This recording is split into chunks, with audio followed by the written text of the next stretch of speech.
ندعو المسؤولين اذا عندكم اي كما نقول لك اي حب للوطن ولا اي ثقه في هذا الشباب، يا خويا افتحوا لنا الدوريات بالنسبه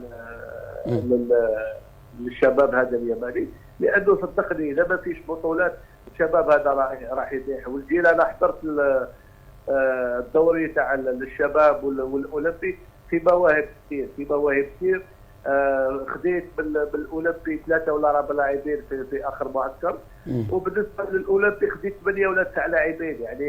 يعني انا انت بتتابع على طول يعني؟ يشتغلوا مليح وعندهم بتتابع المنتخبات المختلفه؟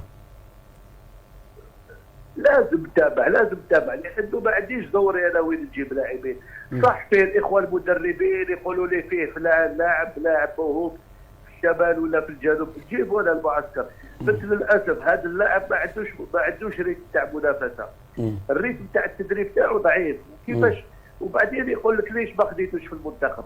يا اخي احنا ناخذ المنتخب اللاعب يكون عنده ريتم المنافسه، كي يغيب عنه الريتم المنافسه انا ما نروح ننافس لبنان ولا الامارات ولا اي منتخب في العالم بلاعبين يشتغلوا بس في التدريب. يا اخي لازم لها منافسه. الحمد لله عندنا على الاقل التضامن، خداو مجموعه من اللاعبين، جبت 4 ولا 5 لاعبين بالتضامن في حاله منافسه تاعهم مش كافيه، لانهم يلعبوا بس الدوري الخارجي. ما فيه تشوف في المعايير الدوليه انه لاعب لازم يكون عنده 22 و 27 مباراه في السنه.